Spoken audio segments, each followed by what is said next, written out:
Hello everybody, Roger says hey.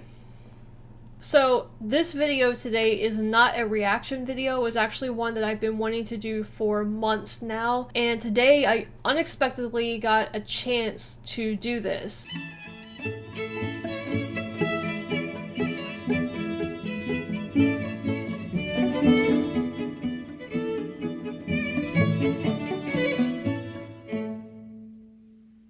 You guys have heard in a lot of my history videos talking about how Americans, we don't really learn certain aspects of history, particularly going back to like my Napoleon videos. I think I introed that by saying that we barely learn about Napoleon over here. He's kind of just briefly mentioned and then we move on. But what I get from a lot of you guys over in Europe, depending on what country you're in, you guys study Napoleon to a much greater extent. And then there's also World War I that I'm learning about now. We're going through the Great War series, and I'm really taking my first real look at World War I. Again, it's something that I feel like the US education system does not spend a ton of time on. So today I ran across a world history book that was a 7th grade book, I believe. And for those of you who are in other countries, that's around ages 12 and 13. And so I opened it because I was really curious about what it had to say about Napoleon and World War I. I did not have time, unfortunately, to look through the entire book that much. I had just enough time to at least look at Napoleon and World War I, so we're going to do that in this video. So the whole point today is just looking at a world history textbook from the United States. What does it have to say about world history? Does it answer the questions as to why? I don't know. You know, a lot of this stuff that I'm learning about on this channel. Is it that we actually learn this stuff and I just wasn't paying attention, or do we actually not learn this stuff? And if we do learn it, to what extent do we learn it compared to maybe a lot of other school systems over in Europe or in other parts of the world? Now, before we get into this, I do want to say that there are some things to keep in mind. First of all, this textbook, as I said, was written for 12 to 13-year-olds, so you can expect it to be a bit of a simplified version of history, but also keep in mind that when you get into high school, the higher grades, and even into university here, the textbooks probably do get a little bit more in-depth. We do go on to learn world history in high school as well, so this is not our only exposure to world history. We actually learn about it in multiple grades, but it generally covers the same time span. It just tends to get, I think, a little bit more detailed the higher up you go. The other thing to keep in mind is do not take this textbook as the standard for world history across the United States, because there really is no standard, which means that there is no national curriculum for anything here in the United States, unlike a lot of other countries around the world. Each state can dictate their own curriculum, and then even each school district within each state has say over what curriculum they use. So you can literally have kids from one part of the city in one school district using a completely different textbook from students in another part of the city in another school district. And that's just the public schools, or what you guys might call government schools or state schools. We also have private schools and home schools, and they can also choose their own curriculums. So this textbook that we're going to look at today might have been used in certain schools, but not all schools. I have actually ordered a high school level world history book, one that I think I may have used in school, because I do want to compare it to this one. So we're going to be doing another video down the line, more in depth, because I'm going to have this one actually delivered to my house and I'll have all the time in the world to look at it. I'm expecting the high school curriculum to go just a little bit more in depth with a lot of the stuff like I said. So without further ado, let's take a peek at world history in 7th grade here. We're going to take a first look at Napoleon and see how much Napoleon is actually covered in this textbook. Hey guys, so I just happened upon a textbook from middle school here, which is 7th and 8th grade. And I was curious, this is world studies right here, world history basically. I was curious about Napoleon because I told you guys that we didn't learn about him very much over here. Napoleon Bonaparte gets a whole 3 mentions in this entire book. So let's look at it. Pages 182 to 183 and 247, so we'll go there. This is talking about Argentina, actually. Unlike Bolivar, who rushed into battle, San Martin studied the strategies of his heroes Napoleon and the Duke of Wellington. See chapter 11. We'll have to look up the Duke of Wellington. So that's Napoleon's mention on this page. Then on this page we have Portugal is captured by Napoleon of France. That's his mention on this page. So 247, we actually have a picture of him here. But this is the French Revolution. So we have the French Revolution here and here. Like, this is the entire section for the French Revolution in this book. And Napoleon doesn't get mentioned until the very end here, yet they too lost their power, and by 1804, new dictator Napoleon ruled France. And that's all we get for Napoleon. Okay, now for the Duke of Wellington, let's look him up here. So, Wellington is not even in the index, so he's in chapter 11. Don't know where that is. By the way, here's the table of contents. So we have 11, so this might be like more modern world history, but 1100 to 1650 we have mentions of Europe here, talk about the Mongol Empire, traditions of Africa. Then we get into the exploration of the New World here, Latin America, North America. We have the conquest, so Raj, India, China in the West, colonial Africa. See, like, these places get mentioned, but they don't go into much detail. This is why I don't remember any of this stuff. And then we have new political order in Europe. World War I, that might be interesting to look up too here. Where's chapter 11? European transformation, 294. Okay, so we have chapter 11. We have mention of Crystal Palace, built in London's Hyde Park right here.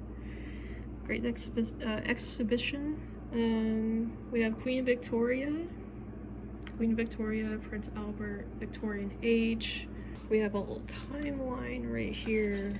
We have, oh, the Lake District is mentioned. I did a video on that. It's now been blocked off of YouTube. We have the North Sea.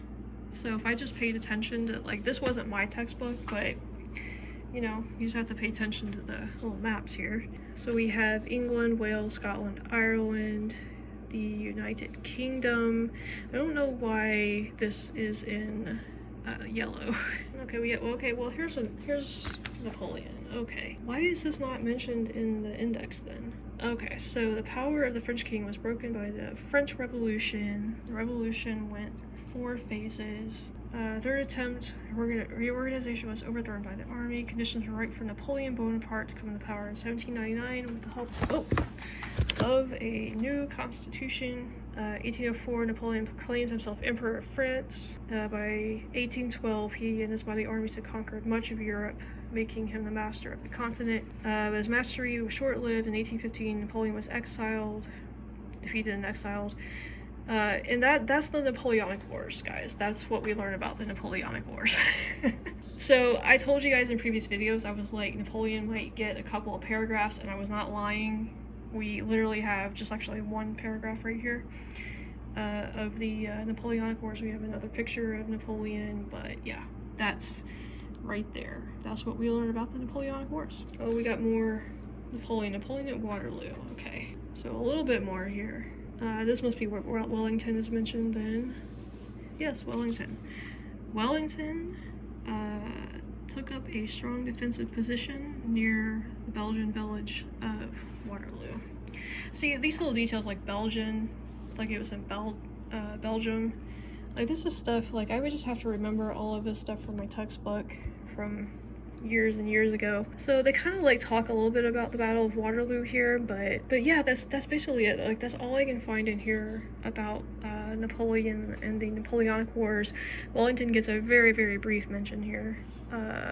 We see him a couple of times, it looks like, in this explanation of Waterloo. So yeah, there you go. There's Napoleon at the 7th grade level. A lot of you over in the UK say that, like, the American Revolution and the War of 1812 over here are like footnotes to you guys, because you guys had other stuff going on with Napoleon basically over in Europe. The American Revolution for you guys was more of just like a minor civil war, you know, that was taking place over here. So you don't really put much of an emphasis on it in your curriculum over in the UK. And so I would say that that's probably why we don't learn as much about Napoleon over here, is because for us it's kind of more of like a footnote in history. It doesn't really pertain to us the same way it pertains to European countries. So naturally, you guys are probably going to learn a little bit more about him over there. That said, is it right for you guys to learn more about him than we do over here? Should history curriculums be revamped? So anyway, let's go to World War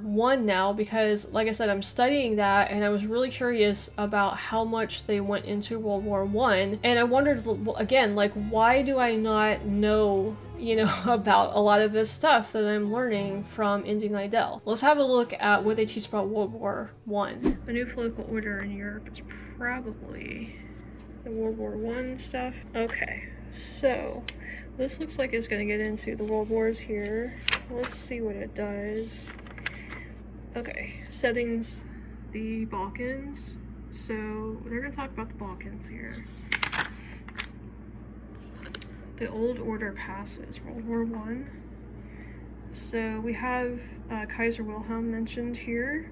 It's just kind of like a little overview.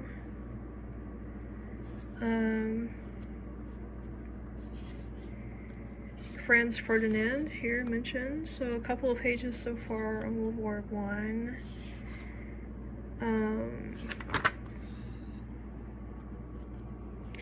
Get into Woodrow Wilson here.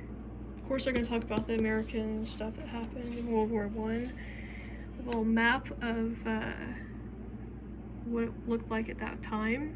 So again, like it's not like we don't go over any of this, it's just me probably not remembering it, but we have discussion of the Balkans here, which again, like, I should probably know where this stuff is because, you know, they do teach this stuff. But look at this one page. Like, we get one page on the Balkans. Oh, that was it for World War I? Okay, that was it for World War I, guys. So we have a few pages on World War I. So yeah, so that's it, like 4 or 5 pages on World War I, basically.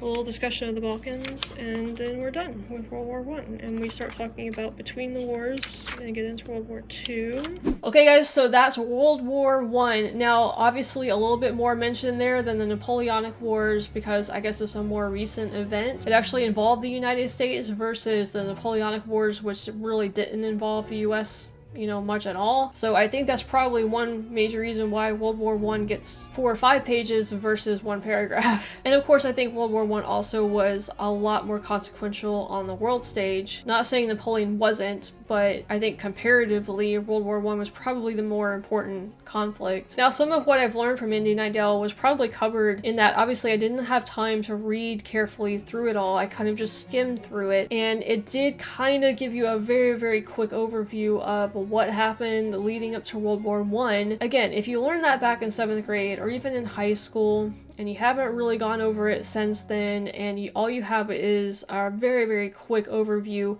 you're not going to remember that stuff. So there you have it. There are 2 major world events that happened, how they're covered in a world history book from the United States. You guys can let me know down in the comments how that compares to maybe your textbooks that you have over in Europe or in Australia, other parts of the world, India. The big question for me after this is, should we reconsider how we teach history? Should we reconsider what we teach? But you know what? I haven't looked at a history textbook or really any textbook in a really long time, particularly one that was made for kids at this level. I'd kind of forgotten what it was like, and I kind of like got just taken back to being assigned to read, you know, these pages on this, and I looked at it, and as I was kind of like skimming through it, I was like, man, if I was a 12-year-old having to read this, I would be bored out of my mind, which I think is how I felt about history. Even as much as I liked history, reading it in a textbook wasn't that much fun. I think I kind of just zoned out a lot because it was just a bunch of like dry information on a page. And when I had a history teacher, that helped a little bit to bring it more to life and to make it a little bit more interesting. But still, I think this idea of like reading and then listening to a traditional lecture isn't probably the best way to teach history. Books have their place for sure, and you know, a lot of you guys have sent me books to learn about, you know, a lot of these knowledge gaps that I have, and I really appreciate it. I love books. I think they have their place, and I think as an adult I can certainly appreciate them way more than I could when I was 12 or even in high school. But honestly, if I was teaching history these days, I probably wouldn't use a textbook like this. I would probably, like, I'm a fan of more of the classical education system.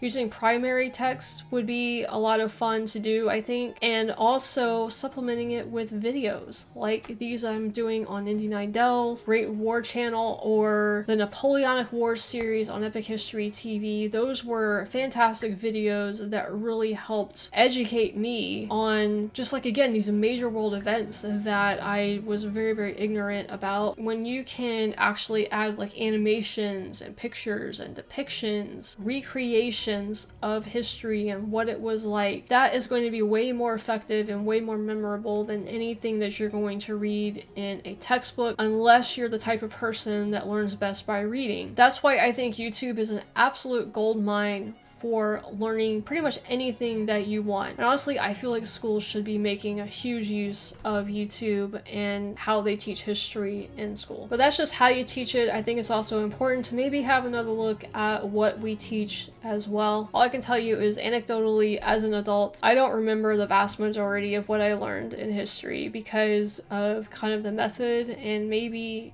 they just left out a lot of stuff that I just didn't know that happened in the world. But also I might have to cut them a little slack because, you know, like I said, when you're trying to fit in 1,000 years of history within one school year, then, you know, it's probably really hard to figure out what to teach and what to leave out. So anyway, those are my thoughts about all of this. I'd love to hear from you guys, especially from other countries, what you think about all of this. How does this compare to your education there? Keeping in mind that I've just shown you a very tiny fraction of an American history textbook. So don't generalize American education based on this one book that I showed you. I just wanted to give you kind of like a first-hand glimpse of what it was like and what we're learning in some schools here, the ones that use this curriculum anyway. Anyway, I know this is a little different video. It's not a reaction video, but I do want to do some like non-reaction videos on my channel as well, kind of mix it up a little bit. But if you guys enjoyed this video today and you guys enjoy my videos in general, make sure to subscribe and like this video. And also you can find the links to all my social media, Discord and Patreon in the description below and the pinned comment. Roger here, and I thank you guys for watching as always. We'll be doing another one of these videos soon when I get that other book in. If you guys have any particular questions about things that you would like me to look up in that book and see how they're covered in an American textbook, then let me know also down in the comments. Roger here, and I thank you guys for watching as always, and we'll see you next time.